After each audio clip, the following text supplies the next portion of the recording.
Barrister Gauhar साहब हमारे साथ मौजूद हैं और हमारा पैनल भी हमारे साथ मौजूद है, अमीर अब्बास साहब, ख्वाजा बतीन साहब। बैरिस्टर साहब बहुत शुक्रिया, आपने हमें वक्त दिया।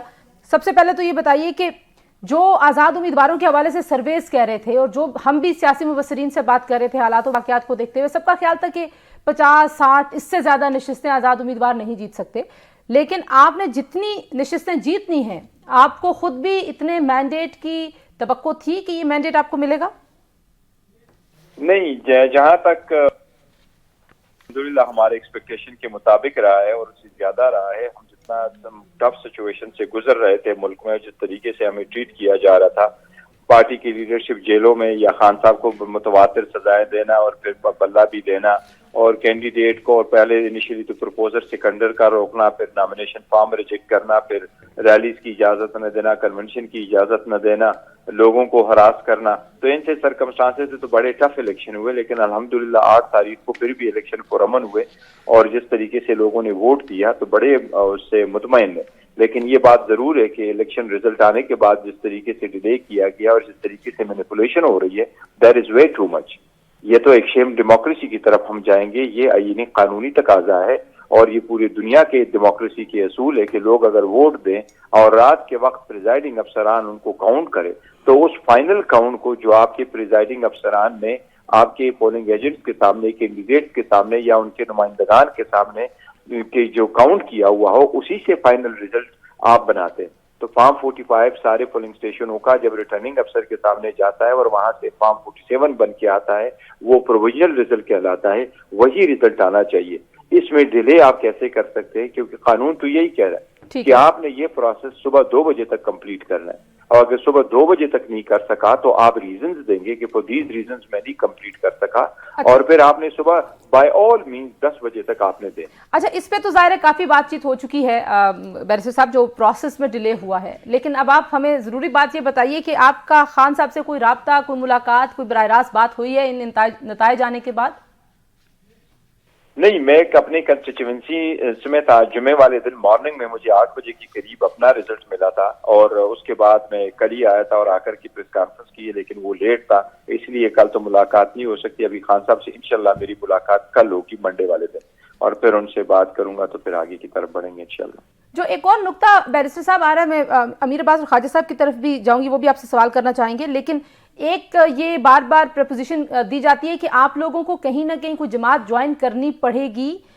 तो अगर ऐसा है, लीगली आपको भी यही लगता है, पीटीआई के आज़ाद उम्मीदवारों को भी यही लगता है, तो कौन सी जमात होगी जिसके साथ आप कोई ऐसी डील करेंगे, जिसको ज्वाइन करेंगे?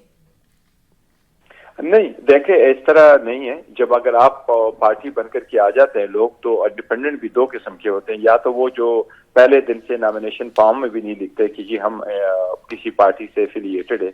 हमारे सारे कैंडिडेट तो हमारे साथ एफिलिएटेड है और हमारे साथ ही खड़े हैं, लेकिन कानून उसके लिए, हुकूमत साजी के लिए किसी पार्टी का ज्वाइन होना जरूरी नहीं है। किसी पार्टी में जाकर के हम जो कोशिश कर रहे हैं कि हमने जाना है, ज्वाइन करना है, वो इसलिए ताकि हमें जो रिजर्व सीट है वो मिले, क्योंकि रिजर्व सीट मिलती है उस पार्टी को, सिर्फ पॉलिटिकल पार्टीज को। तो हम किसी भी पॉलिटिकल पार्टीज को ज्वाइन करेंगे तो हमारी रिजर्व सीट उस पॉलिटिकल पार्टी को मिलेगी, नहीं हमें मिलेगी। बिल्कुल इसी तनाजुर में हम देख रहे हैं, उसकी वजह से क्या नहीं है कि जी इंडिपेंडेंट हुकूमत नहीं बना सकते। सही। बैरिस्टर साहब, अगर आप किसी और पार्टी को ज्वाइन करेंगे तो एक बात तो वाज़ेह हो गई कि फिर तहरीक इंसाफ तो पार्लियामेंट में नहीं होगी बतौर तहरीक इंसाफ। वो तो पार्लियामेंट में उसकी रिप्रेजेंटेशन होगी, क्योंकि जिस पार्टी को हम रिप्रेजेंट कर रहे हैं तो फिर हमारे पार्लियामेंट्री लीडर का इंस्ट्रक्शन और डायरेक्शन होंगे, और फिर हम जब अपना इंट्रा पार्टीज इलेक्शन कराएंगे तो वापस सारे अपने ही पार्टी में आएंगे और अपने पार्टी को ज्वाइन करा के चलेंगे। लेकिन जब तक वो हमारे पास कोई और पार्टी है और प्लेटफॉर्म है तो कोई फर्क नहीं पड़ता। वो ये रूटीन में होता ही रहता है, जिस तरह जीडीए की कई सारे बिलावल भुट्टो जरदारी ने भी पाकिस्तान पीपल्स पार्टी का चेयरमैन होते हुए उसने पाकिस्तान पीपल्स पार्टी पार्लियामेंटेरियन की टिकट से इलेक्शन लड़ा है। तो ये होता है एक पार्टी से दूसरे में इस तरह आना जाना, ये एक डेमोक्रेटिक प्रोसेस है। तो वो हम इंशाल्लाह ताला फॉर द टाइम बीइंग करेंगे, क्योंकि नेशनल असेंबली की 70 सीटें हैं, हम वो गंवाना नहीं चाहते। दूसरी तरफ पूरे पाकिस्तान में ये 227 सीट्स है, तो हम चाहते हैं कि हमें हमारा ड्यू शेयर मिले और उसके बाद हम आगे बढ़ेंगे। बैरिस्टर साहब, अगर आप किसी जमात को ज्वाइन कर लें, ज्वाइन करने के बाद भी जो 169 का, मैं कौमी असम्बली की बात कर रहा हूँ, 169 का गोल्डन नंबर हासिल करने के लिए آپ کو کسی کے ساتھ اتحاد بھی کرنا پڑے گا, تو اتحاد کس سے کریں گے پھر؟ دیکھیے ان لوگوں نے تو آپس میں کر لی ہے, اور یہ چونکہ پہلے بھی الائڈ تھے اور یہ تو ویسے وقتی طور پر ان کا مینڈیٹ, لیکن ہمارا ان کے ساتھ بیانیہ بہت فرق ہے, تو ہم ان میں سے کسی ایک کے ساتھ بھی الائنس کرنے کے موڈ میں نہیں ہے, اور ہم تو سمجھتے ہیں کہ ہمارے پاس اپنا انڈیویجول مینڈیٹ آ چکا ہے اور اسی کے لیے ہم اسٹرگل کر رہے ہیں, اور یہ سپریم کورٹ سے بھی ہماری اپیل ہے اور الیکشن کمیشن بھی جا چکے ہیں کہ بائی دا ٹائم آپ فائنل نوٹیفیکیشن ایشو کریں گے تب تک ہمارے یہ سارے کیسز ریزالو بھی ہو سکتے ہیں. تو اس لیے ہم نے ان کو یہی کہا ہے کہ آپ اس کو جلد سے جلد ریزالو کریں, تو ہمارا اپنا ہی مینڈیٹ ہے, اپنے ہمارے جو اسٹرینتھ ہے اسی پہ ہم حکومت کریں. جی بیرسٹر گوہر صاحب, آپ سمجھتے ہیں کہ بغیر کسی پارٹی کو ساتھ ملائے بھی جو پی ٹی آئی کا جو دھڑا ہے, جو آزاد لوگ ہیں, یہ اکیلے بھی حکومت بنا سکتے ہیں؟ یس, وہ ہمارے پاس بالکل بغیر کسی کے ساتھ, میں نے دیکھو 266 سیٹس ہے نیشنل اسمبلی کی, اس میں سے اگر آپ کرائیں ریزرو سیٹ, تو ریزرو سیٹ بھی اسی کے حساب سے ملنی ہے نا کہ کس کے پاس میجارٹی آتی ہے, اور جس کے پاس میجارٹیاں ہیں ریزرو سیٹیں انہی کے پاس ملتی ہے اس حساب سے. تو ہمارے پاس 170 سیٹس ہے, اس 170 سیٹس کو اگر آپ لے لیں تو اس میں جو ریزرو سیٹ ہمارے پاس آئے گی تو ہم وہ ٹارگیٹ ہٹ کر لیں گے, وہ اچیو کریں گے. جی خواجہ صاحب. جی بیرسٹر گوہر صاحب, کسی کو امید نہیں تھی کہ آپ 100 کے نزدیک نشستیں لیں گے, لیکن پھر بھی آپ کو اس سے زیادہ مل گئی ہیں, لیکن پھر بھی الیکشن میں آپ کو دھاندلی نظر آ رہی ہے. آپ کے خیال میں کتنے حلقوں میں نتائج تبدیل کیے گئے ہیں؟ دیکھیں ہم تو پہلے دن سے یہ نہیں کہہ رہے تھے کہ ہم 100 کے قریب سیٹیں لیں گے, ہماری تو یہی امید تھی کہ ہمارے پاس انشاءاللہ ٹوٹل میجارٹی آئے گی. جس طریقے سے لوگ وہ ہمیں ویلکم کر رہے تھے, یہ لوگ تو ڈسپائٹ یہ کہ یہ پورا کمپین کر رہے تھے لیکن ان کی کوئی پذیرائی نہیں ہو رہی تھی, اور ہمارے پاس تو عوامی مینڈیٹ بہت تھا, تو ہمارے پاس تو وہ لوگوں نے بڑا ویلکم کیا ہے, اور ہماری جو سیٹیں آئی ہیں ابھی جن سیٹوں پہ ڈسپیوٹ ہے, مطلب ہم یہ سمجھتے ہیں کہ آپ زیادہ کر رہے ہیں, تو دیکھو نا 70 سیٹ کا ہم آپ کو کھول کے کہہ رہے ہیں کہ یہ 70 سیٹ ہے, 170 سیٹ پلس ہماری جیت ہے.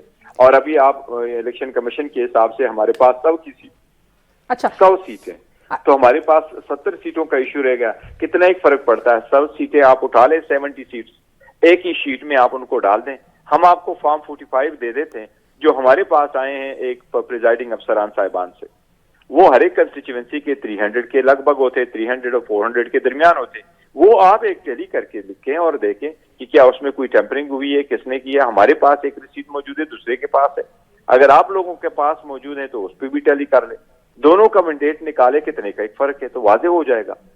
دیکھو یہ عوام کی مینڈیٹ کا مسئلہ ہے, یہ ڈیموکریسی کا مسئلہ ہے. ڈیموکریسی ہوتی وہی ہے جو عوام کے ووٹوں سے منتخب ہو کے آئیں. حکومت ڈیل کے نتیجے میں نہیں بننے چاہیے, حکومت ہے دو پارٹیوں کی آپس کی ملاپ کا نتیجہ نہیں ہے, اور حکومتوں کا مقصد یہ ہوتا ہے کہ جو عوام بولے وہی آئینی حکومت ہے. اس لیے تو آج پوری دنیا یہی کہہ رہی ہے کہ اگلی گورنمنٹ کو ریکگنائز کرے, لیکن پہلے اس تناظر میں بھی تو دیکھ لیں کہ کیا یہ الیکشن کی لیجیٹیمیسی اور فیئرنس کو بھی دیکھ. ٹھیک ہے, یہ بڑا انٹرسٹنگ ہے. ہم اب تھوڑی دیر کے لیے امیر صاحب ازیوم کر لیں کہ یہ جو کہہ رہے ہیں, وہ کہہ رہے ہیں کہ ہماری تو 170 سیٹیں ہیں, وہ کہہ رہے ہیں کہ 100 ملی ہیں, 70 کے اوپر ٹیمپرنگ ہوئی ہے. تو اگلا سوال میرا خیال ہے زیادہ انٹرسٹنگ ہے, جو پوچھا جانا چاہیے.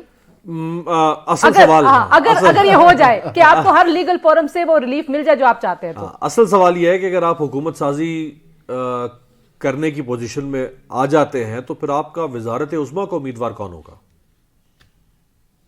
دیکھیں وزیر اعظم کا کینڈیڈیٹ ابویسلی خان صاحب جیل میں ہے, ہمارے ساتھ تو ہمیشہ سے خان صاحب ہی ہے, پہلے بھی وزیر اعظم تھے اور آئندہ بھی کبھی بنیں گے تو وہی ہوں گے, چاہے وہ ابھی ہو چاہے وہ بائی الیکشن میں ہو کر کے آئے. لیکن فار دا ٹائم بینگ اگر کوئی فیصلہ کرنا ہے تو وہ خان صاحب ہی فیصلہ کریں گے.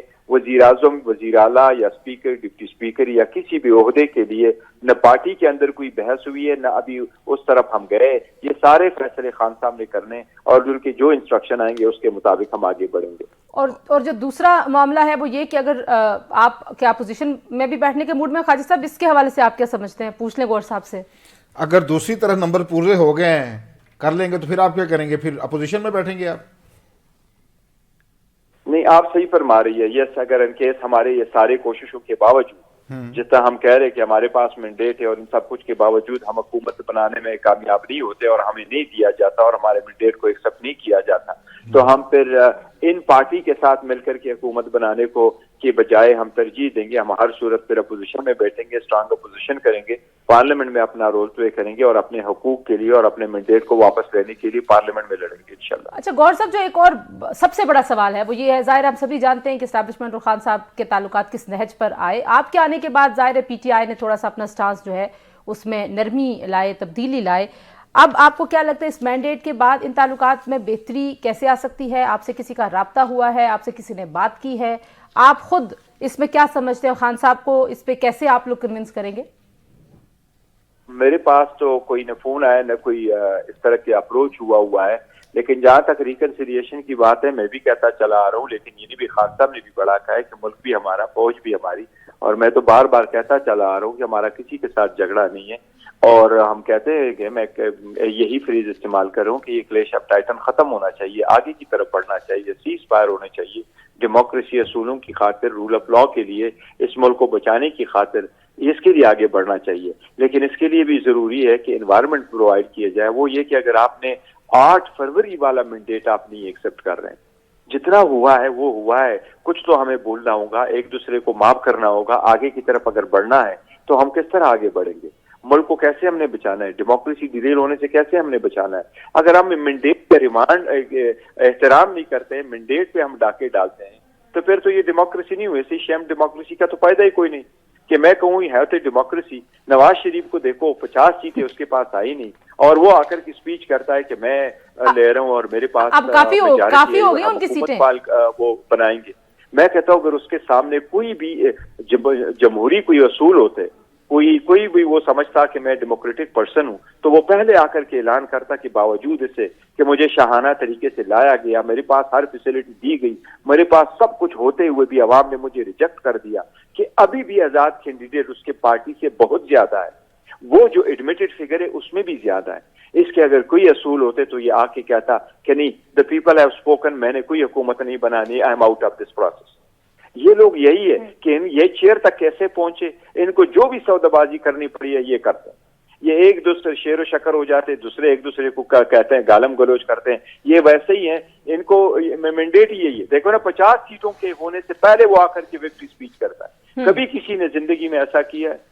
ये कुर्सी तक कैसे पहुंचे? They would do everything. अब आप जब हम आपसे दोबारा बात करेंगे, नंबर काफी ऊपर जा चुका होगा, लेकिन एक प्रोटेस्ट के हवाले से बहुत सारे लोग इन खदशात का इजहार करते हैं कि उसमें तशद्दुद आ सकता है, क्योंकि पाकिस्तान तहरीक इंसाफ पे ये पहले भी इल्ज़ाम लगा है कि उन्होंने मुतशद्दिद किस्म का एहतजाज किया। पुरअमन एहतजाज तो ज़ाहिर सबका हक है। तो आप अपने वोटर सपोर्टर्स को क्या कहेंगे, पार्टी के कैंडिडेट्स को क्या कहेंगे, जो धांधली का इल्ज़ाम लगा रहे हैं उनको क्या कहेंगे?